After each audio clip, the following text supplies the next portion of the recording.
Estamos en el capítulo 9 del Evangelio según San Marcos. ¿Qué es lo que encontramos en este capítulo 9? A partir de los primeros versículos encontramos un acontecimiento muy importante, la transfiguración del Señor. El Señor se les va a manifestar con su gloria a sus discípulos. Esto es desde el comienzo hasta el versículo 9. En el versículo 9, los discípulos hablarán de Elías y el Señor va a revelar cómo Elías se ha hecho presente ya en la figura de Juan el Bautista. En el versículo 14 habrá la liberación de un endemoniado. A partir del versículo 30 vendrá el segundo anuncio de la pasión. Ustedes ya tuvieron un excursus sobre los 3 anuncios de la pasión. En el versículo 33 los discípulos van a ser instruidos sobre el deseo de tener grandezas entre ellos, de tener reconocimientos, de ocupar mejores puestos. En el 38, la invocación del nombre de Cristo, aunque no lo hagan ellos. En el versículo 41, la caridad como el elemento que el Señor premiará en todos aquellos que hagan algo bueno por sus discípulos. Y en el versículo 42 va a hablar del escándalo. De manera que, como ven, capítulo 9, un capítulo en el que la clave, como ya lo hemos dicho, es la instrucción de sus discípulos. Es tratar de ayudar a ellos a que comprendan las normas de cómo deben comportarse entre ellos, cuáles son las cosas más importantes, que no se dejen guiar por criterios que de pronto tiene esa sociedad religiosa en la que viven y hoy que sería el mundo en el que vivimos, sino que los discípulos de Cristo se rigen por las enseñanzas de Cristo.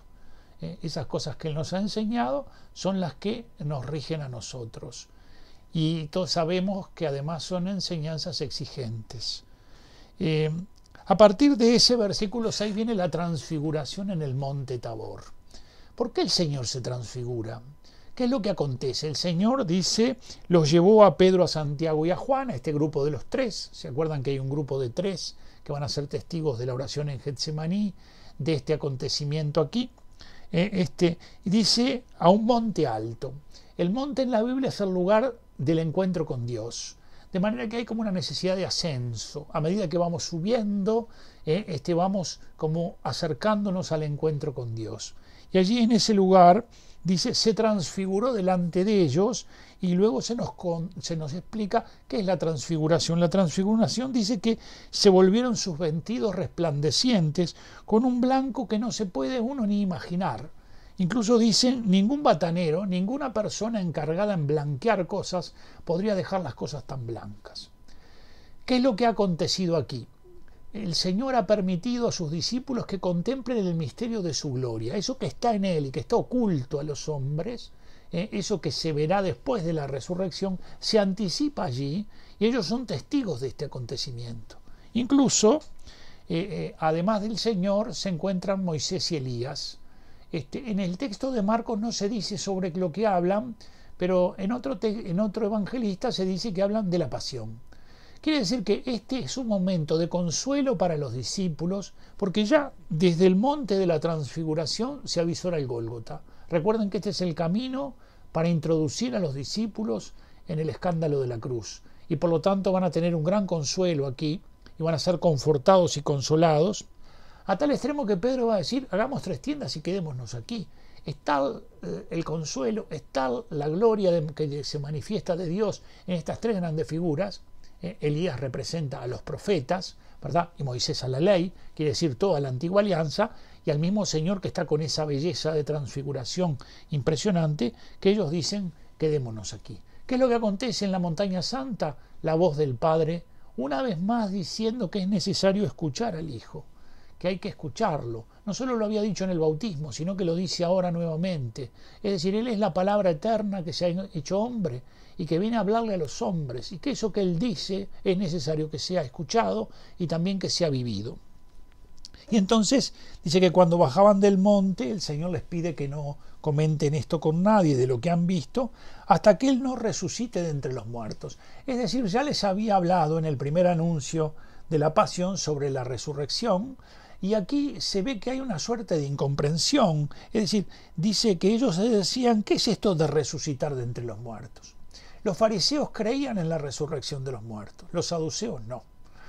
Por eso van a en un momento a poner una trampa a Jesús, de quién será la mujer cuando resuciten los muertos, para decir es una ridiculez esto. En cambio los fariseos están muy bien representados en cuando muere Lázaro, y entonces cuando van a casa de Marta y María, le hablan de la resurrección a Marta, y ella dice, sí, yo sé que va a resucitar en el último día. Quiere decir que los fariseos creían en la resurrección del último día. Lo que va a pasar con el cristianismo es que van a decir que hay uno que ya resucitó. Y aquí está la distinción. Es más, Jesucristo no solo va a decir que resucitó, sino que Él va a decir que Él es la resurrección.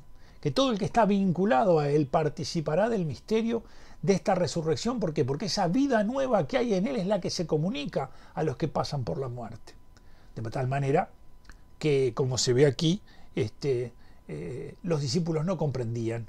Y cuando hablan de Elías, haciendo alusión a que, según el Antiguo Testamento, Elías iba a volver antes de la llegada del Mesías, se dice que Elías ya está en la figura del Bautista. Es decir, este es el precursor, este es el profeta que tiene el espíritu y el poder de Elías. Y a partir del versículo 14 se da una liberación. Aquí ven, aparece un texto, una perícopa, en donde no solo están los discípulos, sino que también hay otras personas. Dice, estaban los discípulos, había mucha gente, y los escribas que discutían con ellos. Y allí está la liberación de este hombre poseso. Dice el título, que el título no es palabra de Dios, el endemoniado epiléptico. Con esto yo por lo menos digo mi posición. Dice, algunos se atreven a decir de que muchas liberaciones de Cristo eran enfermedades que en su tiempo no se conocían. Yo digo que yo confunda una enfermedad con el demonio, eso es posible siempre. Pero que el Señor lo confunda, eso no. Por lo tanto, si el Señor dice que es una liberación, es una liberación. De manera que, bueno, aquí se da, dice que lo libera, increpó al espíritu inmundo, diciéndole, espíritu sordo y mudo, yo te lo mando, sal de él y no entres más en él. Y el espíritu dando gritos y agitándose con violencia, y así, ¿verdad?, muestra la liberación. A partir del versículo 30 hay un segundo anuncio de la pasión que más o menos mantiene la estructura del primer anuncio, en cuanto a que lo que se establece es que él va a sufrir, él va a ser entregado, a él lo van a matar y él va a resucitar. Aquí están el centro de los anuncios. Este anuncio de la pasión es el que trae lo que yo les decía en el excursus. Y saliendo de allí iban caminando por Galilea. Él no quería que se supiera porque iba enseñando a sus discípulos. Está enseñando a sus discípulos. Y en el versículo 33 se ve una de estas enseñanzas para los discípulos. ¿Quién es el más importante entre nosotros? ¿Quién es el más grande? Todos tenemos siempre ese deseo como de sobresalir, de aparecer con ciertos reconocimientos, de estar en ese grupo nuestro, aunque incluso sea religioso, y sentirnos que nosotros somos mejores o más importantes, o que tenemos no sé qué título, que tenemos no sé qué nombramiento. Es decir, lo que rige al mundo muchas veces se mete dentro de la iglesia y pasa a ser como una moneda en donde cada uno siente que lo que él es depende un poco de todos esos títulos que tiene o de esos reconocimientos que tiene. Lo más importante en la iglesia es ser hijo de Dios. Eso es lo más importante. Ser hijo de Dios. Todos somos hijos de Dios y prestamos servicios en la iglesia de diversa importancia, pero que están ordenados a que seamos santos y a que seamos hijos de Dios y vivamos como hijos de Dios. En el versículo 38 los discípulos le dicen, mira, hay unos que han invocado tu nombre y han logrado una liberación. Dice, pero ¿cómo es que si no viene con nosotros, ¿no? Entonces Jesús les dice, no se lo impidan, pues nadie que obre un milagro invocando mi nombre, luego será capaz de hablar mal de mí, pues el que no está en contra está con nosotros. Dicen los discípulos, ¿por qué? ¿No? Es que nosotros no pudimos expulsar a este demonio, ¿verdad? Y en cambio estos lo hacen. En el versículo 29 les dijo, esta clase con nada puede ser arrojada sino con oración. De manera que no utilizaron los medios apropiados para tratar de liberar a ese demonio que el Señor ha expulsado. Todo aquel que os dé de beber un vaso de agua por el hecho de que sois de Cristo, os aseguro que no perderá recompensa. Él promete una recompensa para todos los que ayudan a los seguidores de Cristo. O sea que allí donde hay un seguidor de Cristo y alguien lo ayuda, el Señor le va a dar una recompensa. En la medida en que reconozca en él un seguidor de Cristo. Cuando alguien ayuda, y uno lo ve mucho en esos barrios sencillos y pobres, a hermanitas de la caridad, aunque ellos no crean, lo que hacen tendrá una repercusión en el cielo, porque el Señor va a entregar una recompensa a esos que las ayudan por ser seguidoras de Cristo. Y a partir del 42 va a hablar de una realidad muy importante, que ya algo habíamos dicho. Al que escandalice a uno de estos pequeños que creen, mejor le vale que le pongan en el cuello una de esas piedras de molino que mueven los asnos y la echen al mar. Es muy, muy delicado el escándalo de los sencillos, hay que tener mucho cuidado, mucho cuidado. La fe de los sencillos en la iglesia tiene que ser siempre protegida. Cuando una persona sencilla, cuando una persona tiene una fe simple, muchas veces escucha cosas que no está en condiciones de escuchar, puede escandalizarse. Y muchos de los que se escandalizan pueden apartarse de la iglesia.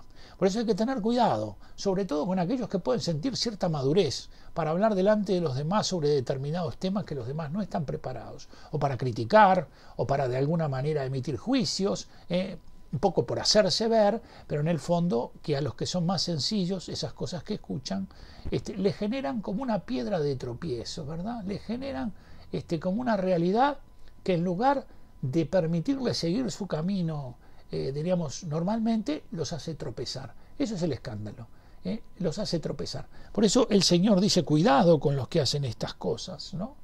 ¿Y por qué? Porque en realidad, si somos sal, estamos destinados a dar sabor. Pero si nos volvemos insípidos, si en el fondo en vez de ayudar destruimos, entonces dice, ¿con qué se va a salar? Es decir, ¿con qué sazonaréis? Por lo tanto, tengan paz unos con otros, dice como recomendación final. Acaban de ver quién es el mayor, anunciar las cosas en el nombre de Cristo, cuidado con los escándalos, ¿ven? Es cómo nos organizamos, cómo vivimos en la comunidad de los discípulos de Cristo, nuestra fe. Capítulo 9 del Evangelio según San Marcos. Seguimos este camino, ahora yendo hacia Jerusalén, en medio del Señor que se vuelve hacia nosotros para que cuando entremos en los momentos decisivos de la gran persecución y de la cruz, entonces nosotros estemos preparados. Que el Señor te bendiga, te cuide, te proteja y te ayude a entender el misterio de la cruz en el nombre del Padre, del Hijo y del Espíritu Santo. Amén.